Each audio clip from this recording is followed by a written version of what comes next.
नमस्कार, news Hindi bulletin में मैं आपका स्वागत करती हूँ। सबसे पहले देखते हैं हेडलाइंस। नौकरी का लालच देकर बेरोजगारों की आर्थिक लूट करने वाले दबोचे गए। हर बेरोजगार से वसूलते थे 500 रुपए। राष्ट्रवादी के चेतन पवार निर्विरोध चुने गए मनपा के स्थायी समिति सभापति। जिलाधीश की उपस्थिति में हुआ चुनाव। अमरावती जिला परिषद में टूटी कांग्रेस राष्ट्रवादी की युति। राष्ट्रवादी ने भाजपा सेना प्रहार जन संग्राम के साथ की सत्ता स्थापन। वन बचाओ का संदेश प्रसारित कर मनाया गया जागतिक वन दिवस। और गुड़ी पाड़वा से शुरू होगी city channel broadband service. News bulletin के इस भाग के प्रायोजक हैं इस दिन का सबसे सुहाना पल कौन सा है, क्या कहता है घर आ जाओ। इंडिया बुल्स होम लोन्स, घर आ जाओ।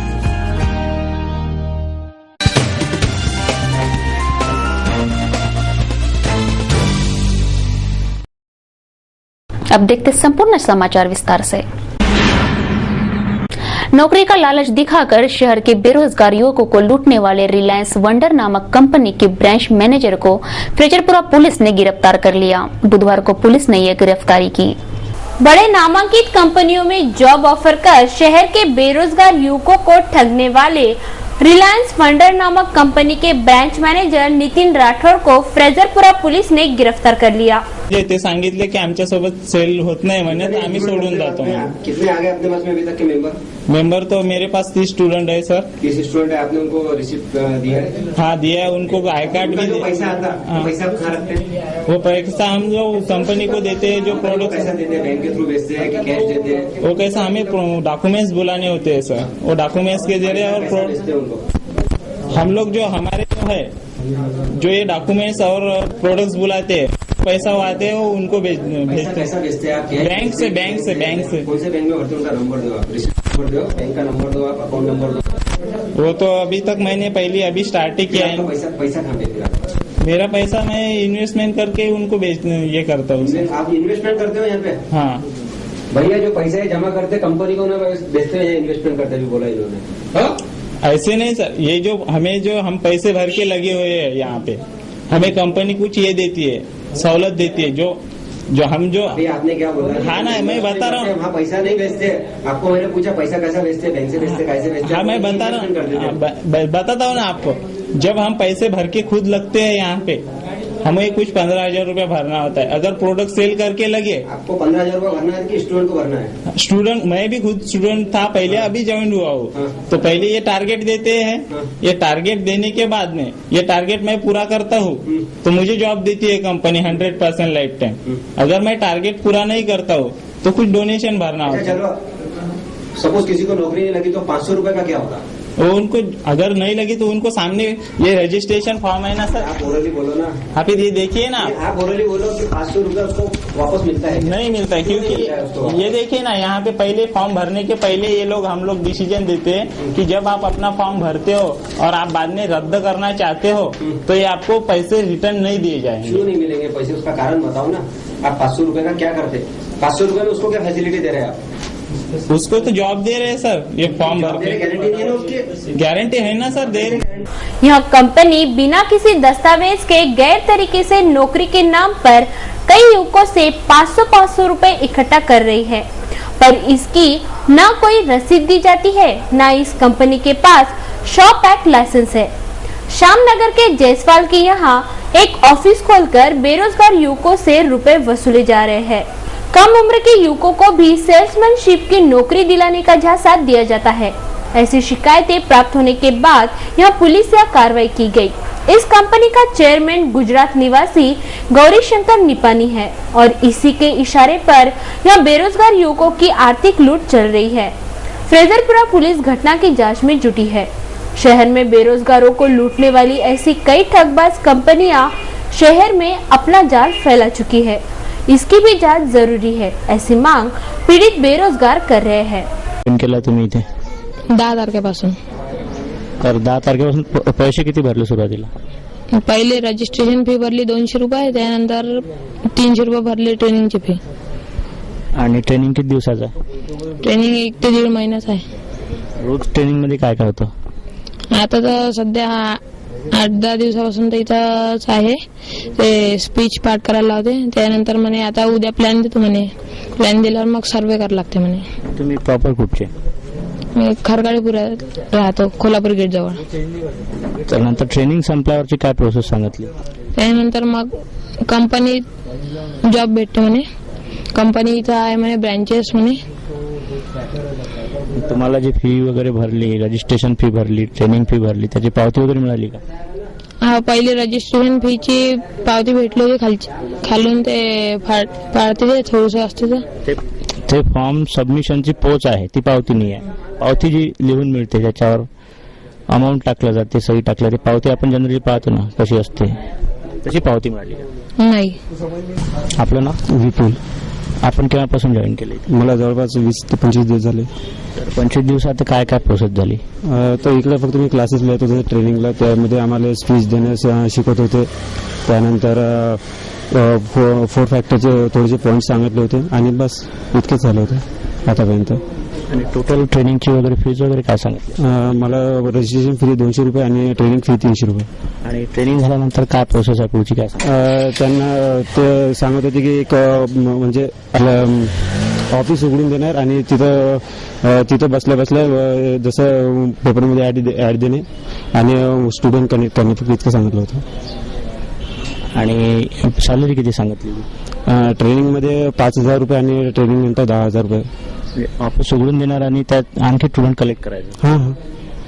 स्थानिक श्यामनगरमध्ये या ठिकाणी रिलायन्स वंडर नावाची एका कंपनीची ब्रँच खोलण्यात आलेली आहे, परंतु त्यांच्याकडे शॉप ऍक्ट लायसन्स सुद्धा नाही आहे. आणि त्यानंतर त्यामध्ये जी फी भरली जाते, रजिस्ट्रेशन फी आणि ट्रेनिंग फी, त्याची विद्यार्थ्यांना पावती सुद्धा दिली जात नाही. परंतु 1 ते 1.5 महिन्याच्या ट्रेनिंग नंतर त्यांना या ठिकाणी 100% जॉबची गॅरंटी देण्यात आलेली आहे. त्यांनी या संदर्भात विविध पेपरमध्ये सुद्धा ऍड दिलेली आहे आणि त्यानुसार स्टुडंट जॉईन होत आहे, परंतु त्यांच्याकडे शॉपटॅक लायसन्स नसताना सुद्धा या ठिकाणी फीस कलेक्शन करणं आणि त्यानंतर ट्रेनिंग संपल्यानंतर परफॉर्मन्स बघून आम्ही जॉब देऊ असं त्यांचं म्हणणं आहे. या संदर्भात अधिक चौकशीसाठी या ठिकाणी पत्रकार आले होते, परंतु त्यांना सुद्धा पत्रकार मंडळींना सुद्धा या ठिकाणी पुरेपूर माहिती मिळालेली नाही आणि साफ अशी माहिती देण्यात आलेली नाही. ज्या घरामध्ये हे ऑफिस उघडण्यात आलेलं आहे त्या ठिकाणी ऑफिसचं जे संचालन करत आहेत त्यांना सुद्धा भरपूर कंपनीची माहिती नाही आहे आणि त्यांनी सुद्धा कलेक्शन करणं इथे चालू आहे पैशाचं. आणि याच संदर्भातून आणखी जे परमनंट होणार त्यांना सुद्धा वेगळे ऑफिसेस बनवून देण्यात येईल आणि ऑफिसमध्ये त्यांना सुद्धा स्टुडंटचं कलेक्शन आणि पैशाचं कलेक्शन करण्याचं काम देण्यात येईल असं या ठिकाणी सांगण्यात आलेलं आहे. या संदर्भात खरं काय आहे ही तर चौकशी अंतिम माहिती पडेल. श्यामनगर परिसरातून सागर मिश्रा बरोबर मी जितेंद्र, सिटी न्यूज. मनपा के स्थायी समिति सभापति का चुनाव बुधवार को जिलाधीश राहुल रंजन महिवाल के प्रमुख उपस्थित में संपन्न हुआ. नवयुक्त सदन में मनपा की स्थायी समिति सभापति के रूप में राष्ट्रवादी के चेतन पवार का निर्विरोध चयन किया गया. महानगर पालिका के वित्तीय गतिविधियों के अधिकार रखने वाले मनपा स्थायी समिति के सभापति का चुनाव बुधवार को मनपा सभागृह में संपन्न हुआ. जिलाधीश राहुल रंजन महिवाल, मनपा उपायुक्त सिद्ध भट्टी, उपायुक्त मवासे की उपस्थिति में राष्ट्रवादी के चेतन पवार को स्थायी समिति सभापति पद पर निर्विरोध चुन लिए जाने की घोषणा हुई. अमरावती मनपा के सर्वांगीण विकास के लिए स्थायी समिति सदैव प्रयत्नशील रहेगी, ऐसा विश्वास नवनियुक्त सभापति चेतन पवार ने इस वक्त व्यक्त किया. स्थायी समितीच्या आजच्या निवडणुकीमध्ये सर्व पक्ष सर्व सदस्यांनी मिळून अविरोध स्थायी समितीच्या सभापती म्हणून माझी निवड केली. राष्ट्रवादी काँग्रेस पक्षाचे सन्माननीय नेते आदरणीय संजयरावजी खोडके साहेब, आदरणीय आमचे नेते सुलभाताई खोडके साहेब, आमचे शहराध्यक्ष अविनाशजी मार्डीकर, ॲडव्होकेट किशोर शेळके, त्या सर्वांच्या आशीर्वादाने या ठिकाणी स्थायी समितीच्या सभापतीपदी मी विराजमान झालेलो आहे. येणाऱ्या काळामध्ये ज्या पद्धतीने सुलभाताईंनी बडनेरा मतदारसंघ शिस्तबद्धपणे विकास केला होता त्याचप्रमाणे अमरावती शहराचा विकास करण्याचा दृष्टिकोन या स्थायी समितीचा राहील आणि जी महानगरपालिकेची सध्याची परिस्थिती आहे त्या परिस्थितीनुसार महानगरपालिकेला नक्कीच येणाऱ्या काळामध्ये पुन्हा राष्ट्रवादी काँग्रेस पक्षाच्या वतीने आमच्या काँग्रेसचे सर्व सहकार्याच्या वतीने आम्ही सुवर्णाचे दिवस आणण्याचा प्रयत्न करू कारण की जी परिस्थिती सध्या कॉर्पोरेशन समोर आहे त्या परिस्थितीतून आता वर कसं काढता येईल खर्च कमी करून उत्पन्न कसं वाढवता येईल याच्याकडे प्रमुख आमचा उद्देश राहणार आहे आणि नियोजनबद्ध पद्धतीने येणाऱ्या काळामध्ये शहराचा विकास हे करण्याचा दृष्टिकोन आमचा राहणार आहे सर्वांना सोबत घेऊन काम करण्याची राष्ट्रवादी काँग्रेस पक्षाची भूमिका राहणार आहे आणि आदरणीय सुलभाताई खोडके आणि आमचे सर्व सहयोगी पक्षाचे सर्व सहकारी रावसाहेब शेखावत यांचे सर्व सहकारी यांना सर्वांना सोबत घेऊन दोन्ही मतदारसंघाचा विकास अमरावती आणि बडनेरा हा आमचा येणाऱ्या काळामध्ये उद्देश राहील आणि हे सर्व काम या स्थायी समितीतून येणाऱ्या काळामध्ये चेतन पवार को सभापति घोषित होते ही उनके समर्थकों ने उन्हें शुभकामनाएं देकर आनंद व्यक्त किया। 16 सदस्यों वाली स्थायी समिति के सभापति चुनाव में शिवसेना के सदस्य दिगंबर डहाके अनुपस्थित थे। नवनियुक्त स्थायी समिति सभापति का कार्यकाल 1 वर्ष का होगा। उसके बाद फिर से नए सभापति का चुनाव होना है। महानगर समीक्षा, सिटी न्यूज। अमरावती जिला परिषद के अध्यक्ष उपाध्यक्ष पद के चुनाव के दिन नया ही समीकरण सामने आया। मिनी मंत्रालय माने जाने वाले जिला परिषद पर राष्ट्रवादी सेना, भाजपा, जनसंग्राम, प्रहार के गठबंधन वाली सत्ता स्थापित हो गई है। कांग्रेस बहुमतों में रहने के बाद भी इस मिनी मंत्रालय को काबिज न कर सकी और राष्ट्रवादी के सुरेखा ठाकरे के नेतृत्व में जिला परिषद पर राष्ट्रवादी सेना, भाजपा, जनसंग्राम, प्रहार गठबंधन सत्ता में आ गया। बहुमत वाले कांग्रेस को अब विरोधी की भूमिका अदा करनी होगी। मिनी मंत्रालय कहे जाने वाले अमरावती जिला परिषद के अध्यक्ष पद के चुनाव बुधवार को संपन्न हुए। अमरावती जिला परिषद में कांग्रेस राष्ट्रवादी युति सत्ता में बैठेगी ऐसे आसार थे, पर उपाध्यक्ष अर्थ एवं बांधकाम विभाग यह विभाग राष्ट्रवादी को देने में कांग्रेसी नेतृत्व आनाकानी कर रहा होने से एन चुनाव के समय अमरावती जिला परिषद का सत्ता समीकरण अचानक से बदल गया। 28 सीटें लेकर बहुमत से विजय हुई कांग्रेस पार्टी सत्ता स्थापन करने 30 सदस्यों का मैजिक फिगर जुटाने में असमर्थ साबित हो गई और राष्ट्रवादी कांग्रेस पार्टी ने शिवसेना, भारतीय जनता पार्टी, प्रहार, जन संग्राम और अन्य सहयोगियों को एकत्रित कर जिला परिषद काबिज कर ली। जिला परिषद अध्यक्ष पद के लिए हुए चुनाव में कांग्रेस की ज्योति आरेकर को 28 वोट ही मिल सके और राष्ट्रवादी की नेत्री सुरेखा ठाकरे 30 मत प्राप्त कर जिला परिषद के अध्यक्ष चुन ली गई। हाथ ऊंचे कर हुए मतदान के पश्चात यह आधिकारिक घोषणा की गई। कांग्रेस के साथ राष्ट्रवादी ने धोखा किया है। इस वजह से पूर्ण बहुमत यानी 28 सदस्य रहकर भी कांग्रेस को विरोधी भूमिका में रहना होगा। राष्ट्रवादी ने ऐसा षड्यंत्र रचकर पार्टी के ध्येयों को साफ कर दिया है। ऐसे के प्रहार इस चुनाव प्रक्रिया के पश्चात निवर्तमान जिला परिषद अध्यक्ष बबलू देशमुख ने किए। राष्ट्रवादी काँग्रेस याची युती 3 दिवसाच्या आधी झाली। त्याच्यासाठी हर्षवर्धन देशमुख, मुळकेताई आणि विजयराव बैशी, काँग्रेसकडून मी, गणगणे साहेब आणि यशोमतीताई, वीरेंद्र जगताप अशी कमिटी ठरली होती। त्याच्यानंतर ती युती झाली। युती झाल्यानंतर अध्यक्ष उपाध्यक्ष करून आम्ही इंदोर राहतो। आम्हाला जातीवादी पक्षाची नियुक्ती करायची नव्हती आणि युती झाल्यामुळे आम्ही एकदम बिनगोर होतो आणि कुठेतरी 25-26 लोक आम्ही मुक्कामी गेलो। राष्ट्रवादीवाल्यांना वरून म्हणा खालून म्हणा जातीवादी पक्षांना सोबत घेऊन आमच्या पाठीला खंजीर खुपसलं। त्याची त्यांना लोकच वाटतात। एवढंच बोलायचं का झालं आता त्यांना विचारा कसं झालं, कारण आम्ही जे बोलतो ते करतो, राष्ट्रवादी जे बोलते ते करत नाही। आता तो जो काही विषय आहे तुम्ही त्यांना विचारा. त्यांनी आमच्या पाठीत खंजीर खुपसला. जातीवादी पक्षाशी आम्ही युती करणार नव्हतो. बऱ्याच आमच्याकडे नंतरही शिवसेना बीजेपीचे प्रपोजल आले तर आम्ही धुडकावले. विरोधी बाकावर बसणं पसंत केलं. आम्ही 28 आणि काँग्रेसच्या आमदारांमध्ये अध्यक्षपदावर एकमत झालं नाही. नाही असं काही नाही. आता एकमत दिसून राहिलं तुम्हाला. 28 मतं आमच्याजवळ होते, 28 मतं पडले. विरोधात 30 मतं होते, 30 मतं त्यांना पडले. म्हणून आमच्या याच्यात काही कुरमुडी नव्हती. जे काही तुम्हाला कोणी सांगण्यात आलं काही आलं चुकीची गोष्ट नाही, तर इथं दिसून पडलं असतं. ठीक आहे. स्थानिक स्तरावर झालं की वरून झालं असं वाटतं. वरून झालं स्थानिक झालं तो त्यांचा विषय आहे. वरपासून खालीपर्यंत राष्ट्रवादी एकच. खंजीर खुपसणं त्याचं काम. कोण वाटतं हे तर आता मी सांगू नाही शकत. मला माहीत झालं तर सांगा तुम्हाला. इस शाब्दिक युद्ध के पलटवार में नवनिर्वाचित जिला परिषद अध्यक्षा सुरेखा ठाकरे ने इस करतूत के लिए कांग्रेस स्वयं जिम्मेदार है, ऐसा ठीकरा कांग्रेस के माथे पर ही फोड़ दिया. निलय भवन यांनी बोलणी केली, परंतु शेवटपर्यंत काँग्रेसने आम्ही 3 पदं मागितली, त्यांनी आम्हाला 2 पदं कबूल केली. त्याच्यावरही आमची लोकं तयार झाली.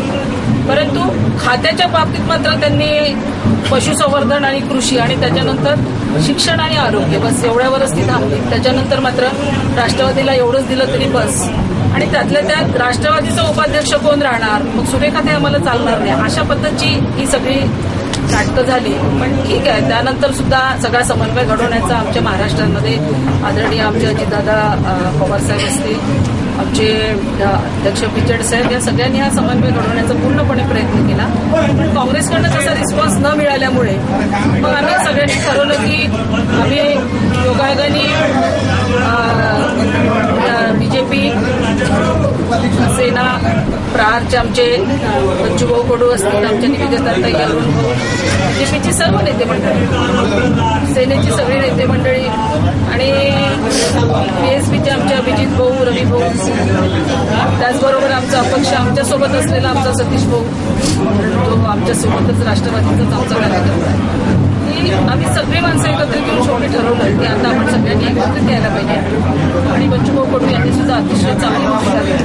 बीजेपी सेनेच्या सगळ्या नेत्यांनी चांगली भूमिका घेतली. सन्मान्य अध्यक्ष इथेच बसले आणि हे सगळं करून शेवटी समविचाराने जी जिल्हा परिषद चालवायची. असं कारण असेल की जिल्हा परिषद हा पक्षाची जरी आमच्यावर बांधिलकी असेल तर समविचारी विचाराची माणसं शेवटी जिल्हा परिषदला एकदा निवडून आल्यानंतर त्या सगळ्या लोकांना जिल्ह्याचा विकास करायचा असतो आणि त्या अनुषंगाने आम्ही हे सगळं घडवून आणलं. आणि आता सगळे मिळून आमची बीजेपीची पटेल साहेब उपाध्यक्ष आणि मी अध्यक्ष. काँग्रेस अध्यक्ष बबलू देशमुखांनी आरोप केला राष्ट्रवादीने आमच्या पाठीत खंजीर खुपसला. वाद नाही. त्यांना शेवटपर्यंत विचारलं की आता सुद्धा काही बिघडलेलं नाही, तुम्ही पदाचं डिक्लेअर करा, खातेवाटप कुठलं करणार हे डिक्लेअर करा.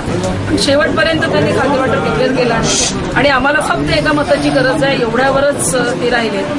शेवटपर्यंत कोणी वाट बघत नसतं.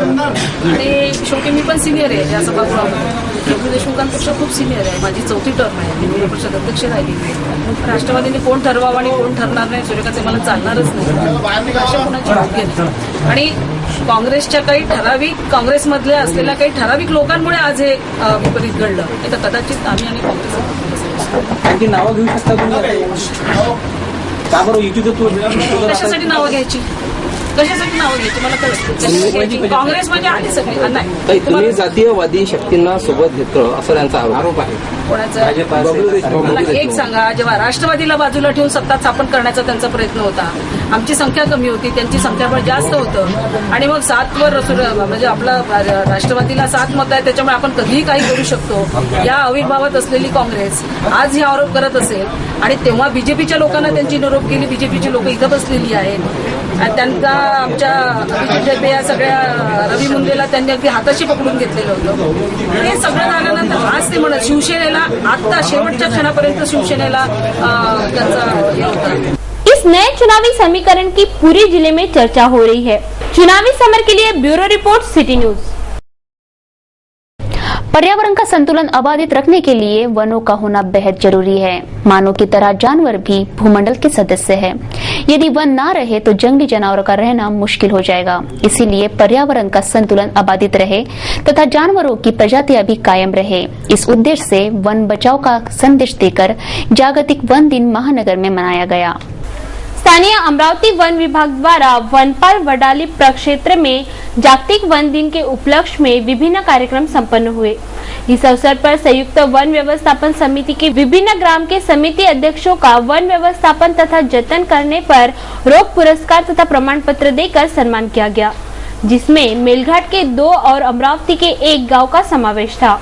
अमरावती वन विभाग के मुख्य वन संरक्षण डॉक्टर मोहन झा ने वन संरक्षक विषयक योजनाएं तथा कार्यक्रमों पर प्रकाश डाला।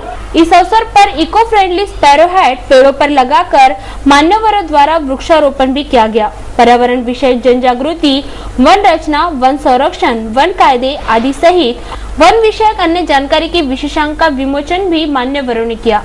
जागतिक पर्यावरण दिन के उपलक्ष्य में आयोजित इस कार्यक्रम को मुख्य वन संरक्षक डॉक्टर मोहन झा, मुकेश गनात्रा, मधु घरड़, स्वप्निल सोनू ने जिला सूचना अधिकारी अनिल गडेकर, वन कर्मचारी तथा वन्य जीव संस्था के पदाधिकारी प्रमुखता से उपस्थित थे। इस तरह वन बचाओ पेड़ लगाओ का संदेश देकर जागतिक वन दिन महानगर में मनाया गया। अमरावती जिल्ह्याचे सर्व नागरिकांना जागतिक वन दिन निमित्त मी शुभेच्छा देतो आणि जागतिक वन दिन निमित्ताने सर्वांना झाड जागवा झाड वाचवा याबाबत त्यांनी प्रतिज्ञा घ्यायला पाहिजे।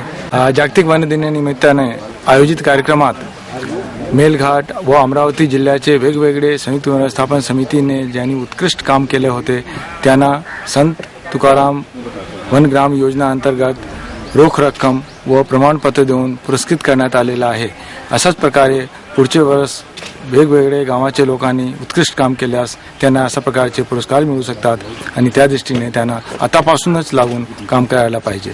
जागतिक वन दिनी ज्या चांगल्या गावांनी काम केलेलं आहे वन संरक्षणाचं त्यांना पुरस्कार देण्यात आलेले आहेत। जी सगळी गावं वन संरक्षणाचं काम करतील आणि त्यांनी आतापासून सुरुवात करावी जेणेकरून जागतिक वन दिनी पुढच्या त्यांना पुरस्कार मिळेल। जिल्ह्यामध्ये जवळपास 400 गावं अशी आहेत की ज्याच्यामध्ये संयुक्त वन व्यवस्थापन समिती आहेत।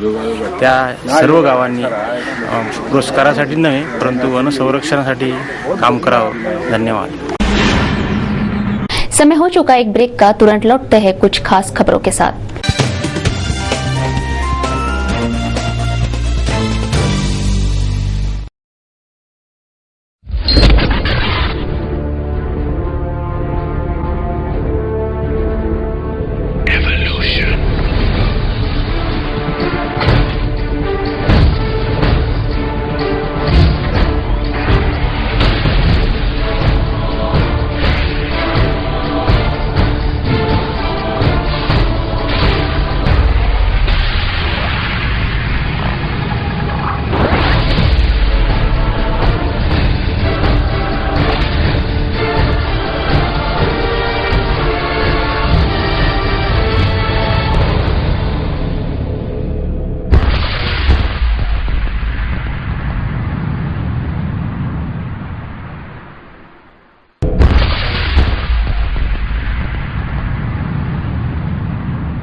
ब्रेक के बाद आपका फिर से स्वागत। अब देखते शहर का आईना एवं विस्तृत समाचार। सिटी चैनल की इंटरनेट ब्रॉडबैंड सर्विस आगामी 23 मार्च यानी मराठी नववर्ष गुड़ी पाड़वा से शुरू हो रही है। ब्रॉडबैंड सेवा क्षेत्र में उच्च सेवा की कसौटी पर यह सिटी ब्रॉडबैंड इंटरनेट सेवा खरी उतरकर आपको सदैव कनेक्ट रखेगी। इंटरनेट सेवा क्षेत्र में हाई स्पीड सर्विस वाले सिटी ब्रॉडबैंड इंटरनेट की सेवा की शुरुआत मराठी नववर्ष गुड़ी पाड़वा से हो रही है। शहर के इतिहास में पहली बार ही उच्च सेवा हाईटेक कनेक्टिविटी के साथ सिटी चैनल के सिटी ब्रॉडबैंड इंटरनेट सुविधा की शुरुआत हो रही है। इसी सिटी ब्रॉडबैंड सर्विस का लाभ लेने इच्छुक सिटी चैनल कार्यालय धनराज लेन सक्कर 7 अमरावती इस पते पर संपर्क कर सकते हैं। हमारे दूरध्वनि क्रमांक 25633833 पर भी इस इंटरनेट ब्रॉडबैंड सर्विस की विस्तृत जानकारी प्राप्त की जा सकती है। तो जल्दी करें, एक तेज रफ्तार वाली सेवा आपकी सेवा में तैयार है।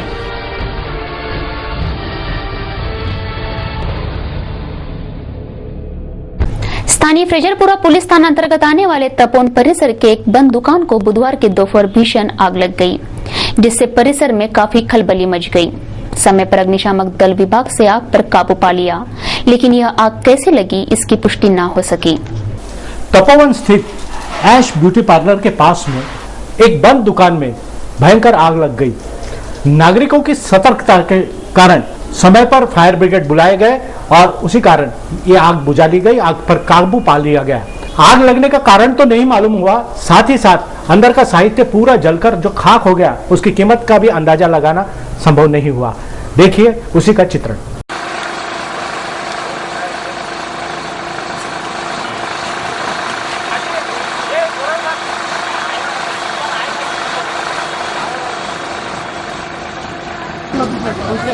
तिकडलं राहिलं फक्त पाहिजे तुम्ही अल्लवा, तुम्ही आता अल्लवा, तुम्ही दुरून काय करायचं करा, तुम्ही दुरून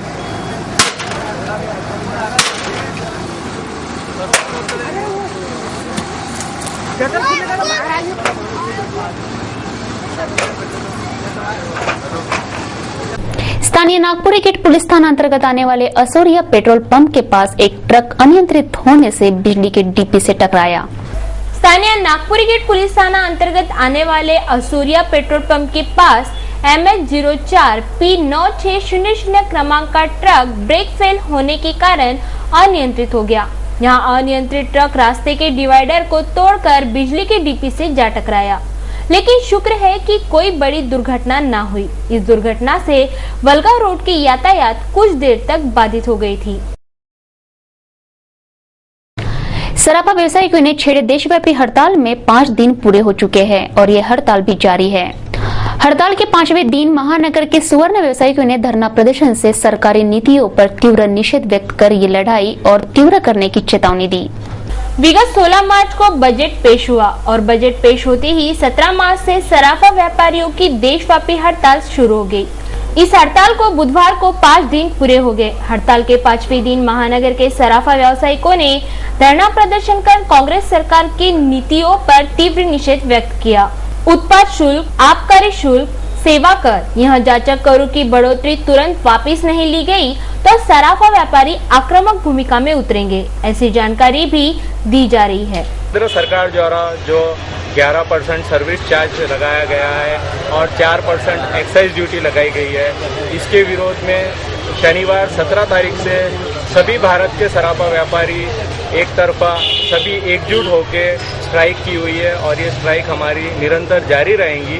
हमारी एक ही मांग है कि सरकार ने जो ये सर्विस चार्ज और एक्साइज ड्यूटी लगाई है ये पूरी तरह से खत्म की जाए और सरकार की तरफ से जब तक कुछ सकारात्मक निर्णय नहीं आता हमारे पक्ष में तब तक हमारा ये आंदोलन जारी रहेगा। या लेवलवरती याचा विरोध होऊन राहिलेला आहे, कारण की हा कायदा जो आहे त्याच्यामध्ये एक्साईज पण फार मोठ्या प्रमाणात वाढलेला आहे। पूर्वी पण जे एक्साईज होतं त्याच्यामुळे व्यापाऱ्यांना फार त्रास होत होता, त्याच्यामुळेच आंदोलन करून हे एक्साईज काढावं म्हणून सरकारला विनंती करण्यात आली होती आणि सरकारने गोल्ड कंट्रोल ऍक्ट काढलेला होता। गोल्ड कंट्रोल ऍक्ट काढल्यामुळे एक्साईज गेलं होतं। आता पुन्हा तीच परिस्थिती, जुनी जी परिस्थिती होती त्याच्यामध्ये इन्स्पेक्टर राज जे चालू झालं होतं एक्साईजचं तेच परत चालू होण्याचे लक्षणं दिसून राहिलेले आहे। व्यापाऱ्यांना त्याच्यामध्ये विविध प्रकारचे रजिस्टर ठेवावे लागतात, आवक, जावक, एंट्री बुक, 11 नंबरचं रजिस्टर राहतं, 12 नंबरचं रजिस्टर राहतं। प्रत्येक बिल बुकावरती शिक्के मारासाठी एक्साईज ऑफिसमध्ये जावं लागतं, त्यांचे सिग्नेचर्स घ्यावं लागतात। एका वेळेस 100च्या वर एक्साईज जर लागू झालं तर 100च्या वर बिल बुकावरती एक्साईजवाले शिक्के मारून देत नाही आणि तिथे करप्शनचं फार मोठ्या प्रमाणामध्ये देणं घेणं करावं लागतं। कारण की काय आहे, तिथे गेल्यावरती एक्साईजचे लोक सहजासहजी शिक्के मारून देत नाही, त्याच्यामध्ये मोठ्या प्रमाणात देणं घेणं करावं लागतं। पुन्हा चेकिंग होतं, त्याच्यामध्ये वेस्ट ऑफ टाइम होतो, पैशाचा अपव्यय होतो आणि सरकारने जे लावलेला हा प्रकार आहे ते खूप जाचक आहे। त्याच्यामुळे सगळे कारकुनी कामं करण्याच्या मागे आम्हाला लागावं लागेल, त्याच्यासाठी स्पेशल मोहीम ठेवावं लागेल। कमी जास्ती झालं तर त्याचे प्रोव्हिजन्स इतक्या विचित्र आहे की त्याच्यामध्ये धंदा करणं कठीण होणार आहे प्रत्येकाला। अशा विविध अडचणींसाठी विरोध करायसाठी भारतभरातून सर्वत्र हा बंद कंटिन्यू चालू आहे, अजूनही बंद राहणारच आहे। मोठ्या प्रमाणावरती जे मोठे मोठे असोसिएशनचे लोक आहेत त्यांची वित्त मंत्री, पंतप्रधान यांच्या जवळ जाऊन याच्याबद्दल काय काय आहे तक्रारी, आमच्या तक्रारी काय आणि यांनी काय अडचणी आहेत त्याचा आम्ही जास्तीत जास्ती वरपर्यंत पोहोचवण्याचा प्रयत्न करत आहे। इथे आम्ही निवेदन दिलेलं आहे, मिनिस्टर लोकांना सुद्धा आम्ही पत्र पाठवून राहिलेलो आहे। सोनिया गांधी, फायनान्स मिनिस्टर वगैरे यांच्याशी पण वार्तालाप आमचे मोठे पदाधिकारी ऑल इंडिया लेवलचे, महाराष्ट्र लेवलचे, गुजरात लेवलचे सर्वजण चर्चा करून अखिल भारतीय स्तरावर हा आपला बंद सुरू आहे। गेले 100 ते 125 तास झालेले आहे आपल्या बंदाला। या संपूर्ण बंद प्रक्रियेमधून सराफा व्यवसायाला किती रुपयाचा फटका लागला असेल असं all over India all over इंडियामध्ये कमीत कमी 100 करोड रुपये तरी फटका बसलेला असेल नक्की। त्याच्यामुळे सरकारचा पण रेव्हेन्यू वगैरे सगळा डुबलेला आहे। एक्साईज इतकी मोठ्या प्रमाणात वाढवली आहे की त्याच्यामुळे सामान्य ग्राहकावरती पण याचा बोजा फार मोठ्या प्रमाणावर पडणार आहे। हा सोन्याचा जो धंदा हा ट्रेडिशनल आहे, आपल्या इथे लग्न कार्य प्रसंगामध्ये प्रत्येकाला सोनं घ्यावं लागतं। त्याच्यामुळे ही जी वाढ आहे ही सगळी कस्टमरवर बसणार आहे। व्यापाऱ्यांना जरी त्रासदायक असलं तरी याचं सगळं हे जे आहे ते ग्राहकावरच पडणार आहे, बोजा आहे हा। त्याच्यामुळे ग्राहकांवर पण बोजा पडू नये त्याच्यासाठी आमचा हा विरोध आहे। सर्वांनी आम्हाला सहकार्य करायला पाहिजे। आम्ही चेंबरशी पण बोलणी केलेली आहे, चेंबरचा पण आम्हाला पाठिंबा मिळण्याची पूर्ण शक्यता आहे। अमरावती बंद पण होण्याचे पूर्ण हे आहे। पिछले 5 दिनों से कंटिन्यूस सराफा मार्केट बंद है, लेकिन कल से कुछ लोगों ने जो मिसगाइड करना चालू किया है कि मार्केट खुल गया है, स्ट्राइक रोल बैक हो गया, ऐसा कुछ भी नहीं है। आप ये सब बातों पे ध्यान न दीजिए। जब तक हमारी मांगे पूरी नहीं होती हम लोग स्ट्राइक पे लगे रहेंगे। ये जो 5 दिन से जो चालू है, ये 5 दिन का जो हमारा हड़ताल है, ये ऑल ओवर इंडिया की जो पॉपुलेशन आज जो जेम्स एंड ज्वेलरी में एंगेज है वो करीब करीब 2.5 से 3 करोड़ पॉपुलेशन एंगेज है। और इसमें ये जो व्यवहार जो भी होता है पूरा ऑल ओवर इंडिया का करीब करीब गवर्नमेंट को ही नियर अबाउट 75,000 करोड़ का ऑलरेडी लॉस हो चुका है। शिवसेना के निष्ठावंत कार्यकर्ताओं के पद मुक्त कर शिवसेना में कुछ नए फेरबदल से निराश पूर्व शिवसेना कार्यकर्ताओं की महत्वपूर्ण बैठक गुरुवार को गाडगे महाराज समाधि मंदिर में होगी, जिसमें शिवसेना बचाव संघर्ष समिति का गठन किया जाएगा। ऐसी जानकारी रामा सोलंके ने दी। कमल बोथरा यांची स्वीकृत नगरसेवकपदी नियुक्ती झाल्यानंतर या संदर्भात माजी खासदार अनंत गुळे यांनी सर्वप्रथम आवाज उठवला आणि तेव्हापासून शिवसेनेमध्ये थोडीशी खळबळजनक स्थिती निर्माण झाली होती। परंतु त्यानंतर हे प्रकरण थंड बस्त्यात पडतंय की काय अशी थोडीशी भीती वाटायला लागली होती आणि त्यानंतर या प्रकरणाचा कोणी जास्त प्रोपगंडा केला नाही। परंतु आता 22 मार्चला या संदर्भात पक्षश्रेष्ठींची विचारणा करण्यासाठी आणि सगळे माजी शिवसैनिक गोळा होणार आहेत गाडगेनगर परिसरामध्ये, गाडगे महाराजच्या मंदिरामध्ये। त्या संदर्भात अधिक चर्चा करण्यासाठी माजी उपमहापौर रामाभाऊ सोळंके आपल्याबरोबर आहेत। दादा, आपल्याला काय वाटतं आता या संदर्भात जी बैठक आयोजित केलेली आहे उद्या 22 मार्च रोजी, तर त्याचा मुख्य उद्देश काय आहे आणि त्याच्यामध्ये कोणता विषय मुख्य समाविष्ट करण्यात येणार आहे? शेकृत नगरसेवक म्हणून हा मुद्दा अमरावतीकर शिवसैनिकाच्या मनात ठोसलेला मुद्दा आहे। कारण खऱ्या अर्थानं कोमल बोथरा म्हटलं म्हणजे मूळ काँग्रेसचा जन्म असलेला असा व्यक्ती आहे। शिवसेनेशी कुठलाही त्याचा संबंध नाही। मला वाटते की त्यांनी जय भवानी जय शिवाजी नारे जर 1000 लोकात दिले तर खरा तो शिवसैनिक, पण तो शिवसैनिकच नाही। जो शिवसैनिक गेल्या अनेक वर्षापासून शिवसेनेत काम करते, रक्ताचं पाणी करते आणि लोकसभा राव, विधानसभा राव, निष्ठावंत कार्यकर्ता आंदोलनातनी मोर्चातनी जाऊन केसेस लावून घेतात, दिवसभर त्या कोर्टात जाऊन बसते, ज्याच्या खांद्यावर भगवा झेंडा घेऊन तो पूर्ण शिवसेनेचा या जिल्ह्यात फिरतो, आपल्या जीवनाची वाट शिवसेनेसाठी देतो, जीवन आपलं शिवसेनेसाठी तो हे करतो। अशा शिवसैनिकाला जर घेतलं असतं शेकृत नगरसेवक तर खऱ्या अर्थानं तो शिवसैनिकाला न्याय भेटला असता। कारण अनेक शिवसैनिक या अमरावती जिल्ह्यात आहे की त्यांनी आपलं आयुष्य शिवसेनेसाठी पूर्ण आयुष्य गमावलेलं आहे। काही जणांचं जीवन उद्ध्वस्त झालेलं आहे। यवतकर काका म्हणून आहे गाडगेनगरचे, ते आहेत, त्याच्यानंतर अनेक लोक असे झालेले आहे बिचारे की आपलं जीवन त्यांनी शिवसेनेसाठी गमावलेलं आहे, उद्ध्वस्त झालेलं आहे. परंतु अशा व्यक्तीला न घेता सन्मान्य खासदार साहेबांच्या मनात काय विचार आला आणि काय नाही आहे, एका काँग्रेसच्या असणाऱ्या आतापर्यंत पूर्ण काँग्रेसचं घरानं आणि त्याला कोमल बोत्राला घेतलं, तेव्हापासून ह्या अमरावती शहरात शिवसेनेच्या माध्यमातून खऱ्या अर्थानं सच्चा शिवसैनिकाच्या मनात आलं की आपण इतक्या दिवसाचा शिवसैनिक आहो, खांद्यावर भगवा घेऊन या जिल्ह्याभरात फिरतो, परंतु कुठलाही त्याचा विचार केला नाही. म्हणून ही कृती समिती खऱ्या अर्थानं नवीन चैतन्य निर्माण व्हावं, नवीन शिवसेना पैदा व्हावी इथे, यासाठी खऱ्या अर्थानं ते कृती समिती तयार झालेली आहे. अनेक लोक त्याच्यामध्ये, अनेक शिवसैनिक आहे. मला वाटते बडनेरा सारख्या ठिकाणी एकही शिवसेनेचा नगरसेवक नाही आहे. त्या बडनेरा सारख्या ठिकाणी एक जर शेकृत नगरसेवक दिला असता तर खऱ्या अर्थानं त्या तिथल्या बडनेरावाल्या वासियांना न्याय भेटला असता, शिवसैनिकांना न्याय भेटला असता. साहेबांनी मुद्दा घेतला, आपण हिंदी सायडर आणि त्यानंतर शिवसैनिक, पण शिवसेनेत कुठलीही जातपात आजपर्यंत बाळासाहेबांना कोणत्याही शिवसैनिकाला विचारली नाही आहे. कारण शिवसेना ही जातपात विचारासाठी नाही, अनेक जण शिवसेनेने मोठे केले.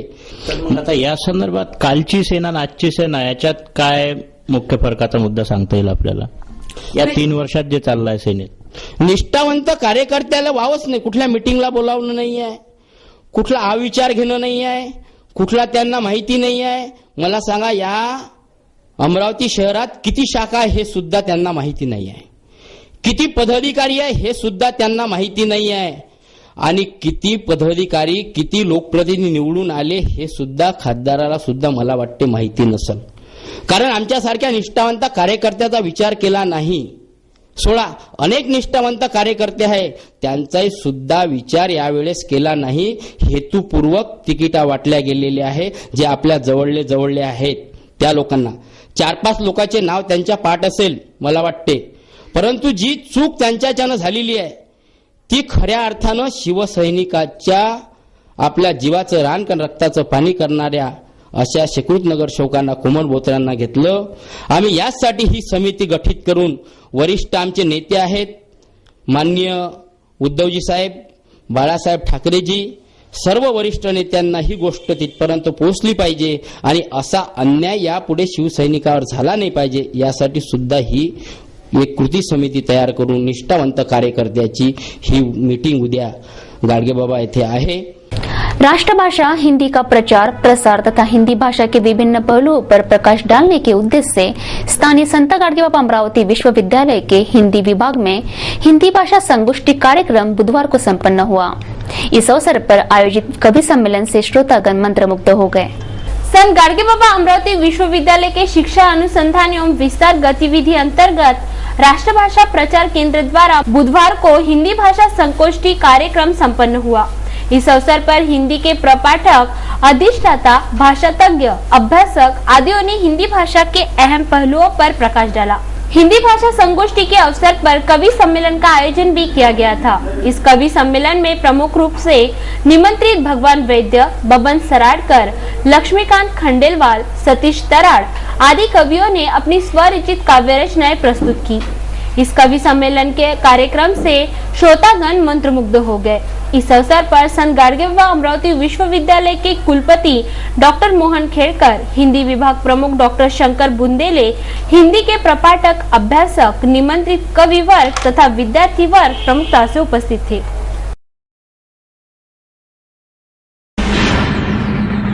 अब नजर डालते हैं कुछ मुख्य खबरों पर.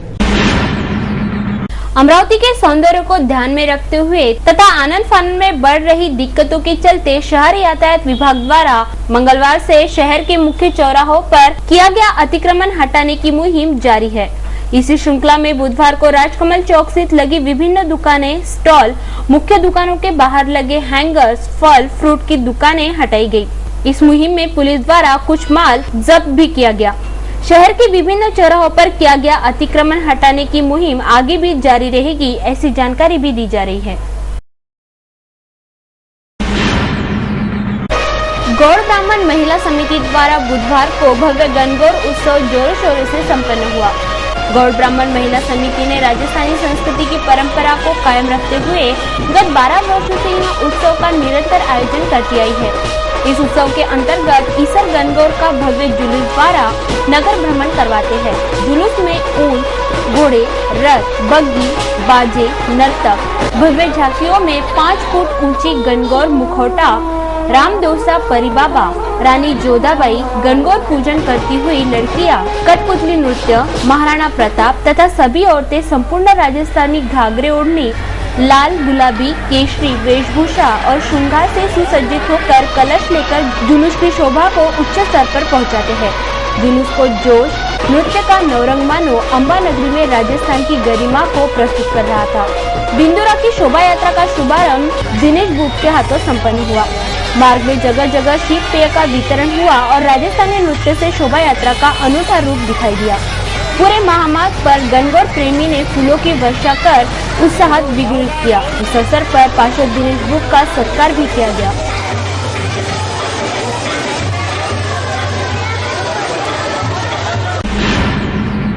अब देखते हैं उतार चढ़ाव के बाद कैसा रहा शेयर मार्केट का हाल। भारतीय शेयर बाजार के प्रमुख सूचकांकों में बुधवार उतार चढ़ाव के बाद बढ़त के साथ बंद हुए। बीएसई सेंसेक्स 43 अंक यानी 0.25% की मजबूती के साथ 17,316 पर रहा। निफ्टी 18 अंक यानी 0.34% की बढ़त के साथ 5,275 पर बंद हुआ। एनएसई के मंझले सूचकांक सीएनएक्स मिड कैंप में 1.03% की तेजी रही। बीएसई मिड कैंप सूचकांक में 0.56 की मजबूती रही, जबकि बीएसई स्मॉल कैंप में 0.03% की मामूली गिरावट रही। बुधवार के कारोबार में कंज्यूमर ड्यूरेबल्स और रियल्टी क्षेत्र में सबसे ज्यादा खरीदारी का रुख रहा। एशियाई शेयर बाजारों में मिले जुले सूचकांकों के बीच भारतीय शेयर बाजार की शुरुआत बढ़त के साथ हुई। शुरुआती कारोबार में बाजार की बढ़त में इजाफा हुआ। कारोबार के दूसरे घंटे में सेंसेक्स 17,410 और निफ्टी 5,297 तक चढ़ गए, लेकिन कारोबार के दूसरे घंटे में ही बाजार की तेजी में कमी आई। दोपहर के कारोबार में बाजार बढ़त गवाकर लाल निशान चला गया था। इस दौरान सेंसेक्स 17,212 और निफ्टी 5,233 के नीचे चले गए। हालांकि यूरोपीय शेयर बाजारों की कमजोर शुरुआत की खबर के बावजूद दोपहर बाद के कारोबार में बाजार संभलकर हरे निशान पर चला गया। कारोबार के अंतिम घंटों में बाजार की बढ़त में बढ़ोतरी हुई, लेकिन कारोबार के अंतिम घंटे में बाजार की बढ़त में कमी आई। आखिरकार सेंसेक्स निफ्टी बढ़त के साथ बंद हुए। देखते क्या कहता है आज का कार्टून कोना।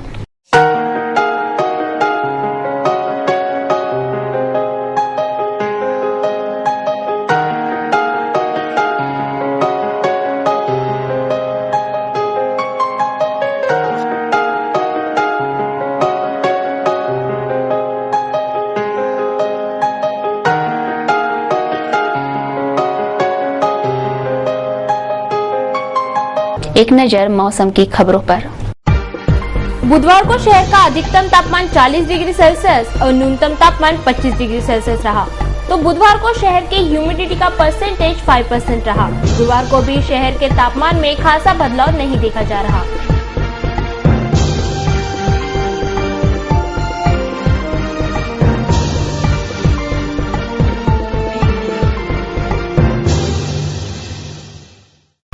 देखते हैं आज का सुविचार। यदि आप प्रेम युक्त होने के साथ साथ नियम युक्त होकर नहीं रह सकते, तो आप में अवश्य किसी शक्ति की कमी है। अपनी जांच करें व उस कमी को पूरा करें। जाते जाते एक बार फिर से नजर डालते हैं आज के हेडलाइंस पर। नौकरी का लालच देकर बेरोजगारों की आर्थिक लूट करने वाले दबोच गए। हर बेरोजगार से वसूलते थे 500 रुपए। राष्ट्रवादी के चेतन पवार निर्विरोध चुने गए मनपा के स्थायी समिति सभापति। जिलाधीश की उपस्थिति में हुआ चुनाव। अमरावती जिला परिषद में टूटी कांग्रेस राष्ट्रवादी की युति। राष्ट्रवादी ने भाजपा सेना प्रहार जन संग्राम के साथ की सत्ता स्थापन। वन बचाओ का संदेश प्रसारित कर मनाया गया जागतिक वन दिवस। और गुड़ी पाड़वा से शुरू होगी city channel broadband service. City news के बारे में आप अपने सुझाव एवं विचार हमें भेज सकते हैं हमारे इस पते पर। हमारा पता है सिटी न्यूज कार्यालय धनराज लाइन सक्कर साथ अमरावती। हमारा फोन नंबर है 25638333। या आप हमसे फेसबुक, ट्विटर पर भी जुड़ सकते हैं या हमें मेल कर सकते हैं। देश व दुनिया की खबरें और हर बुलेटिन को देखने के लिए लॉग इन कीजिए www.citynews.net.in पर। सिटी न्यूज पर कार्यक्रम और खबरों का सिलसिला यूं ही जारी रहेगा। लेते हैं आपसे इजाजत। इस बुलेटिन में बस इतना ही। नमस्कार।